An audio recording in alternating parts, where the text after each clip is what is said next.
Ja, moin ihr Klapskallis. Herzlich willkommen im Audiokommentar zu meinem Taiwan-Film.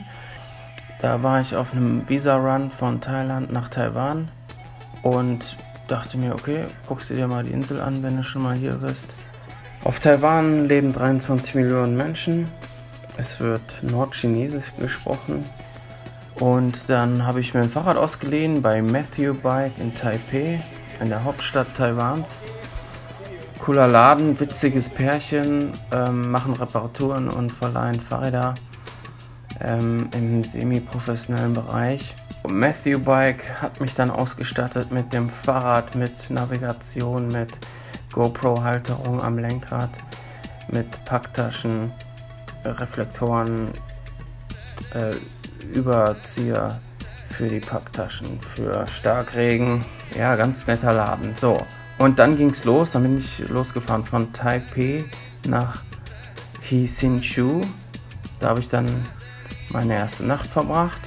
Da habe ich in einem Hostel geschlafen, in einem 6-Bettzimmer. Das war auch cool, da hat man andere Reisende dann noch kennengelernt. Es gab noch ein kostenloses Abendessen dazu von der Herbergsmutter. Und ja, am nächsten Tag ging es dann wieder aufs Fahrrad und dann südlich nach Taichung.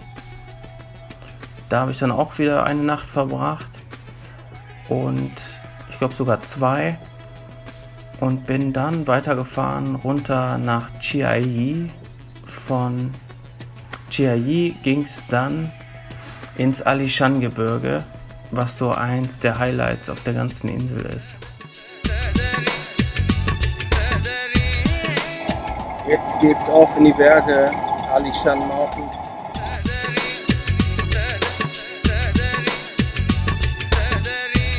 Das Alishan-Gebirge ist auf einer Höhe von 360 Metern bis knapp 4000 Metern der höchste Gipfel.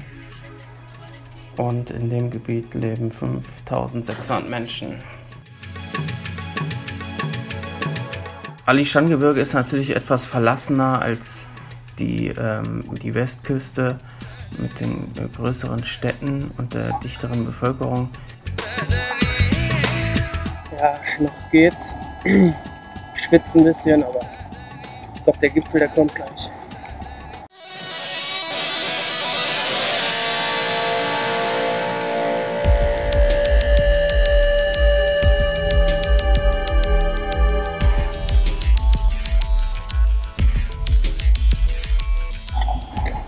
Ja, eigentlich perfektes Wetter für so eine Tour. Sonne scheint, aber es ist nicht zu heiß. 26 Grad, leichter Wind.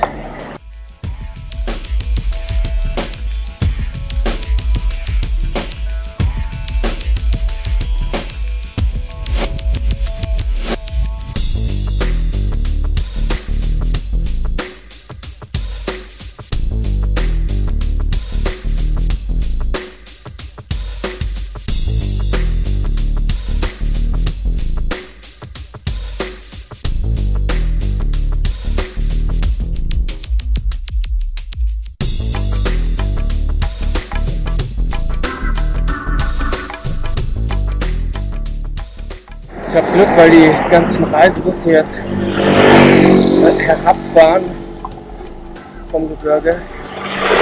Das heißt, ab mittags fährt hier kein Reisebus mehr hoch, damit die sich in den Kurven nicht treffen.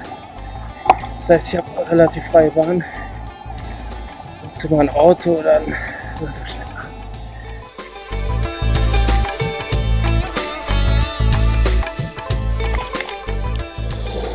So, ja, 3 Stunden Pause, circa 400 Höhenmeter gemacht, aber man sieht irgendwie die Strecke nicht wirklich.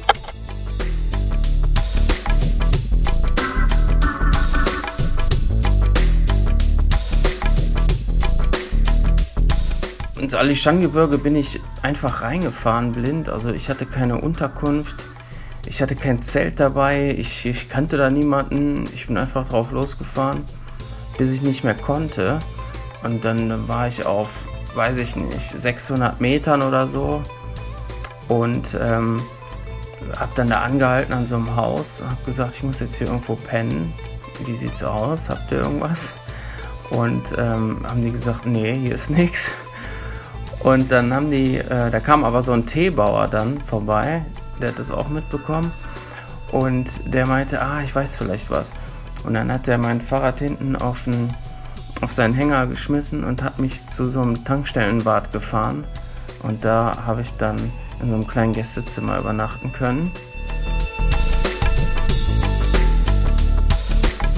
An der Tankstelle, das war so der Breakpoint so im Gebirge. Da hat sich so das ganze Dorf immer getroffen. Da wurde abends gekocht, eine große Suppe, man saß zusammen, man hat irgendwie Musik gehört. Wir haben uns über Google Translate teilweise unterhalten, weil auch nicht alle so gut Englisch konnten. Ja, ich konnte da schlafen, solange ich wollte. Ich bin dann zwischendurch weitergefahren zum Gipfel auf 4000 Metern und bin dann auch wieder zurückgekommen und habe dann noch ein paar Nächte geschlafen. Und das war ein absolut krasses Erlebnis.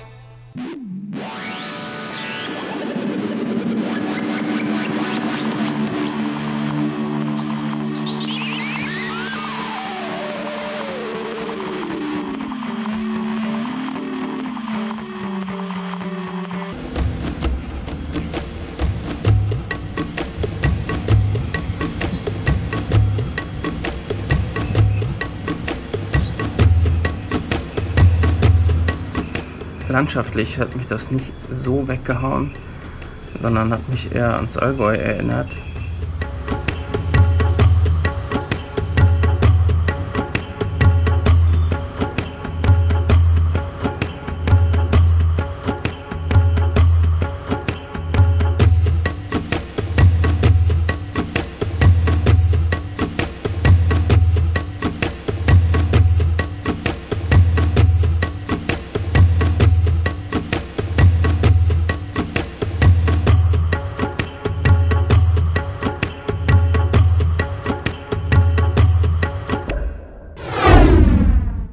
Nach 4 Tagen bin ich zurück aus dem Gebirge gefahren und weiter die Westküste runter.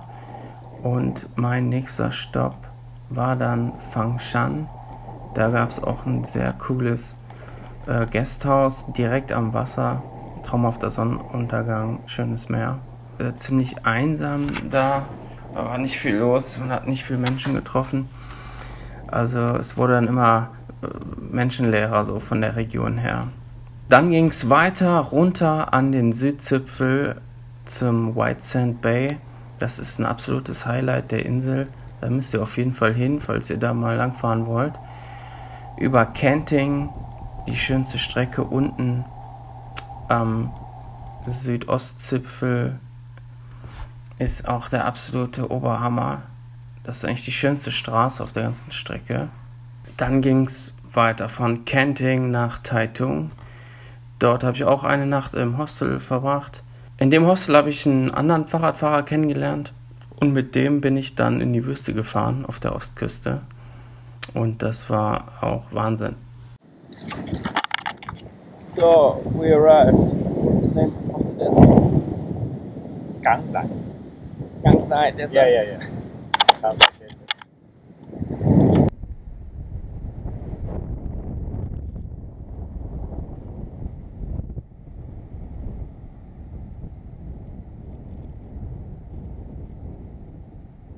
Welcome to the desert.